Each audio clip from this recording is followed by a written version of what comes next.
Am I good? All right, now you can hit the button. So, religious science considers the 4th of July to be a high holy holiday. So high and holy that actually Carl wrote into my contract in the very beginning that I would be here every single Sunday that is next to the 4th of July. Okay, so why would it be a high holy holiday? And for those of us who came from the Huntington Beach Church, high holy holiday meant that we had Eric Strom in a top hat and tails. He was jumping on the furniture, if I remember correctly, dancing up on the chairs. I think one of the first 4th of July Sundays that I got to go to church, there were can-can dancers that did cartwheels down. Yes, people in this room remember this. This was a big deal. And it was a big deal because this is the holiday that represents spiritual freedom, freedom of choice. Now, when this country was set out, and it set out on the intention to be open, there was nothing that was open about, they were free to choose the religion that was being set up here, and they were persecuted if they did not. But scholars today say that they would never have founded a new thought community in any other climate than the climate that this country was based on. So that's one of the reasons we call it a high holy holiday for religious freedom. In the 200 years ago, this way of thinking, 100 years ago, this way of thinking was very different from the way that people were traditionally thinking. So some of our literature even is so committed to defining the difference that it misses defining the home, the similarity, the sameness, the oneness. So we had a whole evolutionary evolvement of standing out and being different than any other tradition before, and yet we're a truth teaching that has taken the truth off of all 5 major religions in the world and said, if it's the same in Buddhism as it is in Judaism, then it has to be a truth. That's a universal truth. So we sometimes call ourselves a truth teaching. We often call ourselves a new thought teaching, only it's based on ancient wisdom truths. So new thought is an interesting idea. These aren't really new ideas. These are very old ideas. But when we get stuck, we get caught in old thinking, and old thinking goes round and round and round, where we are efforting to try and find a solution for ourselves and don't tap into that higher power with an opening that says, I don't know what the solution is, show me. So there's a story about a man who goes to a meeting and he gets there late and he can't find a parking place. So he's looking at the clock and he's getting very anxious and he's noticing he's late and he's trying to find a parking place, and pretty soon he begins to pray. He says, God, please, please give me a parking place. I promise I'll go to church every single Sunday from now on. Please just give me a parking place. Nothing happens. He says, God, please, I'll give up drink. I'll never take another drink. Please, God, if I could just find a parking place. And just that moment, a parking place opened up. And the guy says, never mind, God, I found it myself.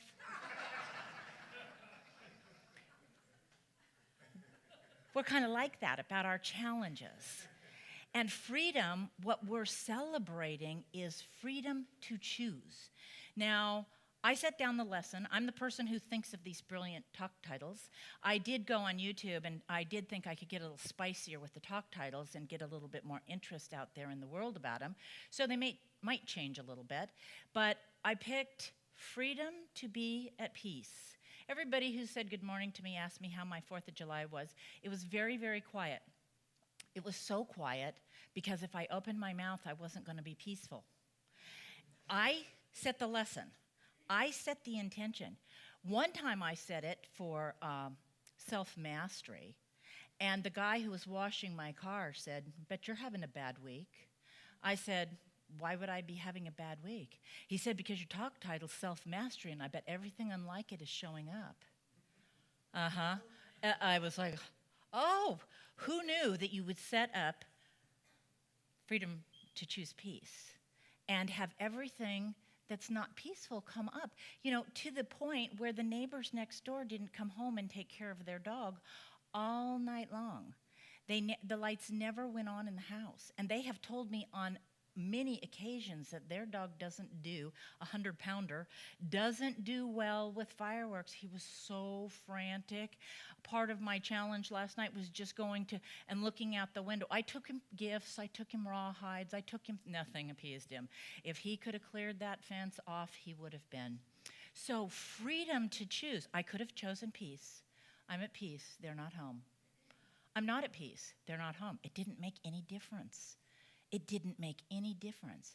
Eckhart Tolle says, notice the thing that's irritating you and ask yourself, do you have any power over it at all? If you have absolutely no power over it, breathe into your center, breathe into that feeling of discomfort that whatever that thing is causing you until it releases. And he says it will release, and you can breathe through the barking dog. I think he also uses the alarm, somebody's car alarm, that just won't stop. And really, when you breathe through those things, they magically kind of go away. Something happens, or you take yourself someplace else. Research today is saying that to use your imagination illuminates the same part of the brain as meditation does. So to use your imagination, to see yourself healthy, to see yourself in loving relationships, to see yourself prospering, to see yourself cleaning your desk, to see yourself doing anything that is before you that you're having a challenge doing, it lights up the same part of the brain as meditating does, to just imagine. I also read that people who stay up late procrastinate more.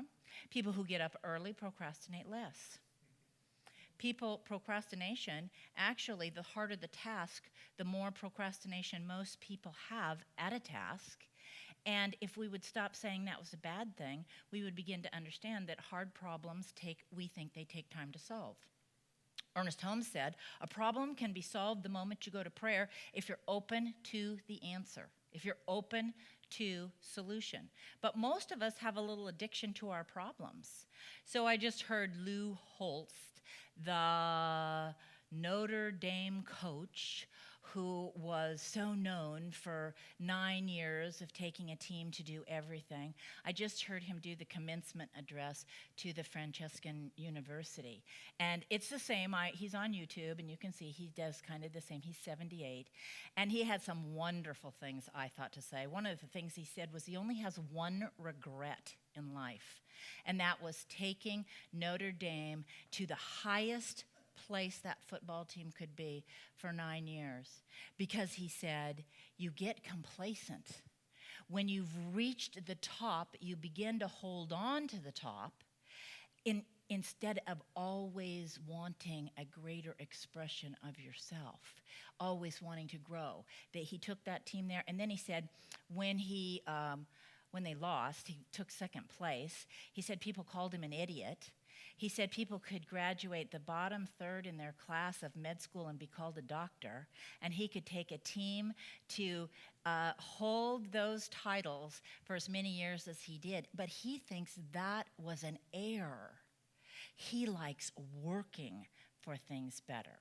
He said that there's 3 things that are the most important things to do in life, and he wished he'd known them when he was younger, but he didn't figure them out until recently. There are 3 rules of life. Do what's right. Do what's right. No one has to tell you, Ernest Holmes said, no one needs to tell you what's right. Every human being already knows. And most of us know by how doing what right feels like. It's how it feels inside of us. So I don't take anything. And I heard Michael Beckwith talk about if you take a paper clip, you set a different order in the universe. If you believe in not taking anything, even a paperclip. So you should see me every time I take a paperclip. It's like I'm a squirrel hoarding away nuts or something. Like I don't want anybody to notice. But that's within me. What is within you that is to do right? To be bitter about the past is not to do right.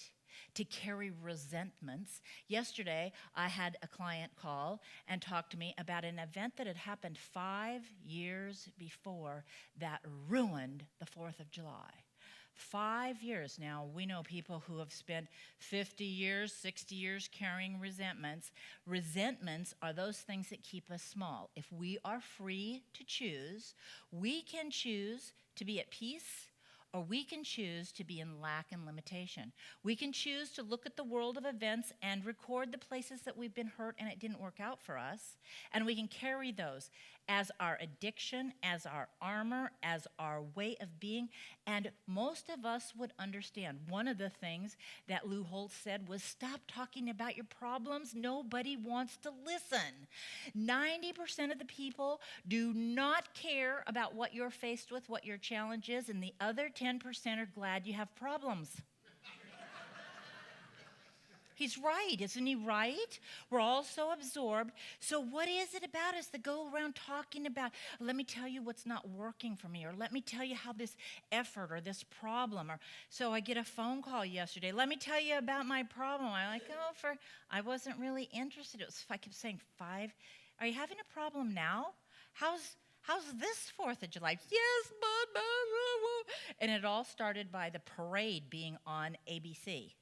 Okay, now the parade was on ABC, and do you know that they lost airtime for about 2 minutes right in the middle?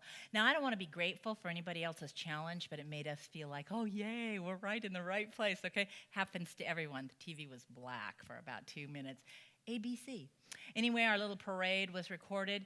Another part of our High Holy Holiday is every time you touch money, a dollar bill, any dollar bill, any coin, even though God has been taken out of church, you carry an affirmation with you at all times. That affirmation is, again, a part of the founding of this country. In God we trust. It's right there. Do you say it each time you touch money? What if you left here today and said, I'm just going to get one thing from this lesson. I'm just going to take one thing. Every time I touch money from this moment forward, I'm going to practice. I'm going to practice remembering that I trust in God, that I have a penny, that I have a nickel, that I have a dollar, that I have $100. Trust in God. That's what the affirmation is there for. If every time you see change, you say to yourself, I have the power to change my thinking. That's what change means. I'm changing my thinking. I'm changing from my addiction to lack and limitation, to my attraction, to my problems and my story, and I'm changing it for peace. I choose peace. And I'm in a country that supports me in the idea that I can have whatever it is that I choose.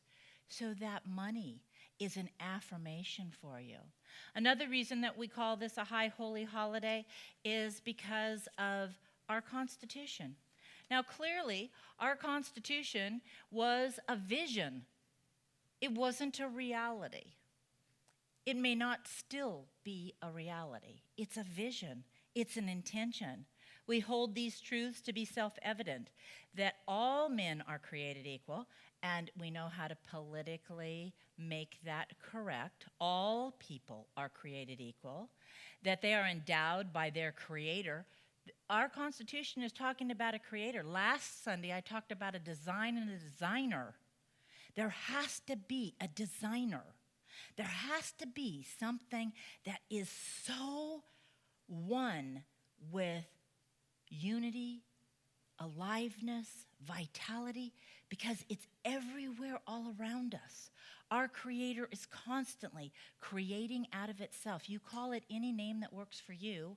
Many people in the marriage ceremony like to change out the word God for love, and it works. Change any place that you see the word God for love, and you'll find it works just fine. And if that means more to you when it's talking about, so if I change, we hold these truths to be self-evident, that all men are created equal, that they are endowed by love with certain unalienable rights, that among these are life, liberty, and the pursuit of happiness. The Dalai Lama's 80th birthday is being celebrated. He's here at the Honda Center. I've seen him a number of times. He's an amazing person, and his books about happiness are amazing as well. In his book, which is titled Happiness, he says, all you people have such a strange way of looking at life. You all think that you'll be okay if your family is okay, and I'm okay, and I've denounced my family. I have no family ties. When I was a child, I was removed from my family and raised to be a spiritual leader, and so I don't have that about needing my family. He says, you all think that if you just have the right money, that you'll be just fine if you have the right money. He says, I don't have any money. I'm taken care of. I choose happiness. He says, some of you talk about the right significant other. He said, I don't have a significant other, and I choose happiness. It isn't circumstance dependent. It's a choice. You simply make the choice. So again, Lou Holtz said, if you want to be happy for an hour, have a steak. If you want to be happy for a day, play golf. If you want to be happy for a week, take a cruise. If you want to be happy for a month, buy a new car. If you want, what do you say about a year? He has something about a year, too. Wait, I got to get the year, too. Oh, no, where'd it go? See, that's why I don't use notes, is because I can't find them after I read them. Okay. Oh, if you want to be happy for a year, win the lottery. If you want to be happy for a lifetime, choose God. Choose God. Now, last week, I talked about the immature perspective of God, which is, I'll worship God if God gives me parking places. I'll worship God if God gives me a healthy, vital body.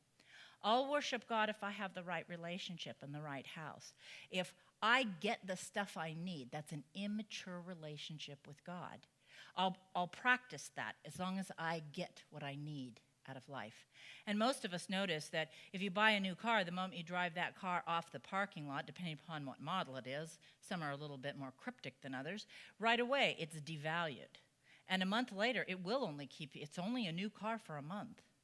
Everything in form has come to pass. Nothing's come to stay. So to think I have to have a mature relationship with God, an adult relationship with God is when I'm partnered with the highest idea, when in me, through me, as me is the wisdom of pure grace, I can handle anything that shows up. I can handle anything that shows up. And I will know what to do because I go with that infinite wisdom. I go with that infinite knower. I go with the ideas for peace and power and possibility that can manage an ocean, that can manage a moon, that can manage food, that can manage beating my heart. When I go with that, I know that no matter what shows up, I will be able to do it partnered with that which is greater than I am. I heard a speaker one time say, do you know what the difference is between somebody who has God and somebody who doesn't have God? The person who doesn't have God goes alone. The person who doesn't have God goes with that feeling of not mattering or not being important. The only difference is the person who goes with God goes partnered, doesn't go alone, goes knowing that this and something greater is moving through me right now.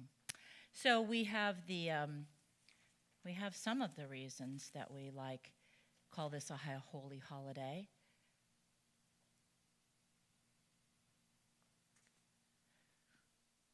If you were to step into totally knowing that you are partnered, that you are an expression. Last week, I talked a little bit about partnered still has an idea of separateness. And we want to get to that place where we're really living in oneness and where we see each other from that perspective of oneness. We are one in the love of God. We are one in the wisdom and the peace and the grace of God. And the most important thing to us is the power of our choice in each and every moment.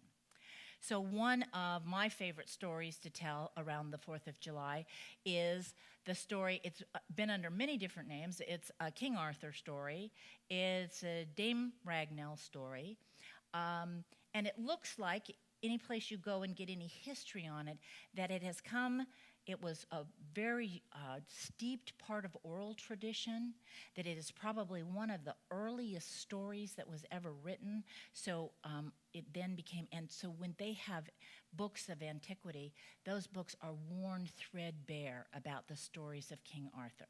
They were very important stories about us, and so they were told often. This one is actually about King Arthur going out into the forest with a team of hunters, a whole band of guys all going together in their hunting, and they're not supposed to go into the forest. Wicked things, underworld people, scary stuff happens in the forest. But for whatever reason, Arthur sails off by himself into the forest and loses the team of men that he's traveling with. And he gets caught by a deer, and he chases the deer, he hunts, he kills the deer, and suddenly there's a black knight on a huge steed standing there. Now, I read this again because I wanted to really understand what was the grief, what was the problem with King Arthur? Was it something about shooting the deer? But it doesn't seem that it was. The horseman said, I don't like not that knight that you've got, Gawain. I don't like him. He's taken all of my land, and I need my land back. So I think I'll just kill you. And Arthur says, you can't kill me, I'm the king. And he says, I can do anything I want. I'm way bigger than you. And Arthur says, I'll do anything. I'll do anything. Just spare my life. And the knight says, okay, I'll give you 1 year, and you need to find the answer to a question. I wish you all luck finding the answer to this question. If you come back, and you have to come back to this exact place.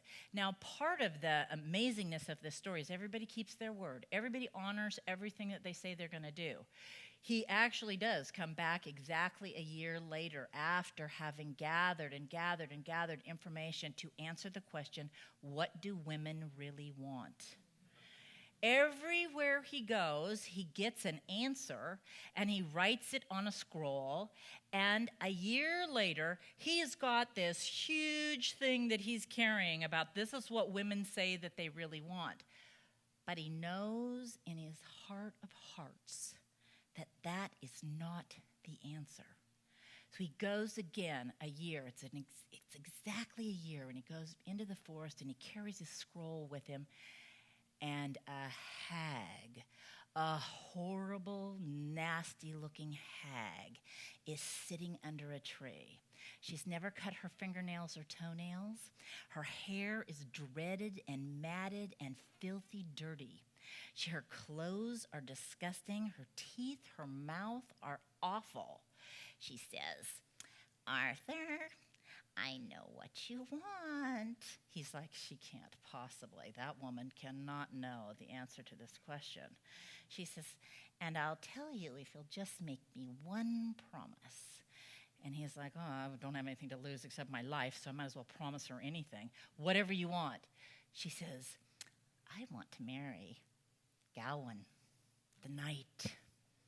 Arthur says, fine, no problem. Okay, what's the answer?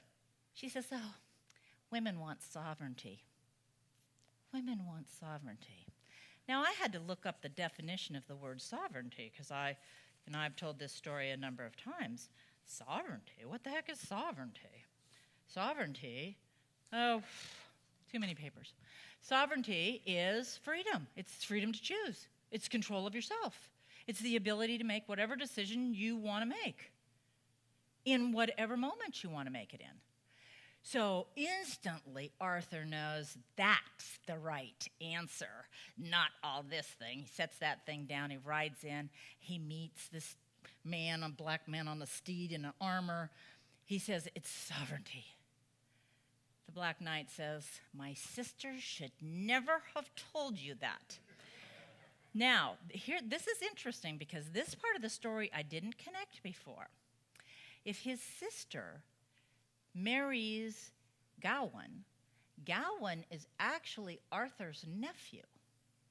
So this is a way for the sister to get not only a husband, but the property that's at stake. Because remember, the steed said, Gawain took away my property. Okay, so Arthur's so excited that he's got the right answer. He leaves, and he doesn't think too much of Ragnall. Dame Ragnall follows him right along. He turns around. He has no idea how she made it that fast. She wasn't on a horse, and there she is, and she's in the kingdom. And there's Gawain, and they're going to have a big wedding. She goes to the wedding, and she's filthy. She doesn't even have manners to eat. She just gobbles the food and just, and everybody's like, oh my God, who is that?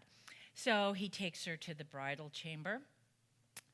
He has a few moments of like, what have I done? Oh my God, what have I done? But he decides that he's going to be the good knight. He's going to be the honorable knight, and he's going to do the deed. And so he kisses her, and instantly she turns into the most beautiful woman he has ever seen. He's taken back. He says, what happened? She said, I was under a spell. I was under a spell, and I'm still under the spell. I had to have someone marry me and kiss me to break the spell. But I can only be beautiful like this half of the time. I can be beautiful in the day when I'm around people and I'm out in the world with you, and the hag at night. Or I can be beautiful at night just for you, and then I would be the hag all day, every day. What is your flavor? What is your choice? Now, being the smart man that he is, and having learned the lesson that he just got the answer to, he said, my lady, it's your choice. I give you your sovereignty. And she can be herself. The spell is completely broken. When we, each one of us, we're all the hag and the beautiful princess. We're all half the time. You're glad you didn't see me yesterday afternoon. We're all different times, different people. But the freedom to choose is that which gives us the power to be who we want to be in our lives. This is a high holy holiday for our religious tradition because we believe you get to choose.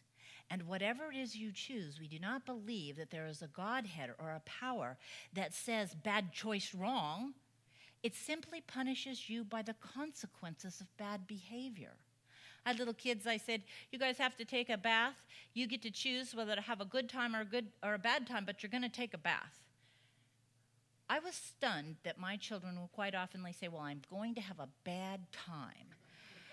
I think, you like the bathtub. Why are you going to do that? And then, of course, I had to look within myself. I, too, hold tight to the stories that limit me, to the choice that I have that I can suffer because it was terrible, or I can in just a thought. So a religious scientist was raised in a family of religious scientists, and her grandmother used to say to her, New York is only a thought away. God, oneness, and divinity are just as close.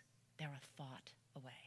So when we use our imagination to think that that which goes with me lifts me up and celebrates me, that which goes with me has chosen this life to experience itself through, that which goes with me is greater than anything that I am, my life is a celebration.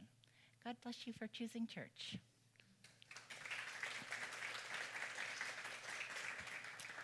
I'm going to invite you to turn within with me as we open ourselves again to the wisdom and grace that passes all of our human experiences, that is simply a choice to say the divine in me is celebrating my life, and I have freedom to be in that celebration, to stand up just a little bit taller than before, knowing that I am made in the image and out of the likeness of wholeness, of health, of vitality, of infinite intelligence, of infinite possibility. In the center of my being is everything I would ever seek. Turning within to that truth is just a breath, is just a thought. God and I are one. God and I are one. I know how to deal with whatever it is that's before me in my life. God and I are one, and I choose that empowerment, that peace, that love, that grace. I choose that. And my human experiences continue on to be human experiences, knowing always that God is whole, perfect, and complete. And in my humanity, I separate myself. I come away from that.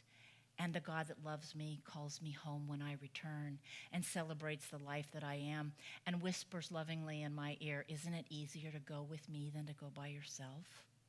Isn't it easier to be in love with life than to be carrying hurts, lack, and limitation? Isn't it easier to see with the eyes of love and wisdom than to see effort and struggle? Effort and struggle is there, but the peace that I seek is the peace which resides in the center of my being. It's already given to each of you. It resides right where you are. With just a breath, you can turn away from appearances and turn within to the higher power. That higher power guides and inspires, uplifts. It is worshiping the life that you are through you. And when you say yes, you are that living worship. We are blessed to be together. We are blessed to live in this country. We are blessed where ideas for uniqueness, individuality, and multiplicity can meet each person's needs. And we're grateful to be together, that our needs are met here, that we go forth in this week and know that we matter and we make a difference in the things that we do. Thank you, God, for this day. Thank you, God, for each one of you. I let go and let it be good. And so it is. Amen.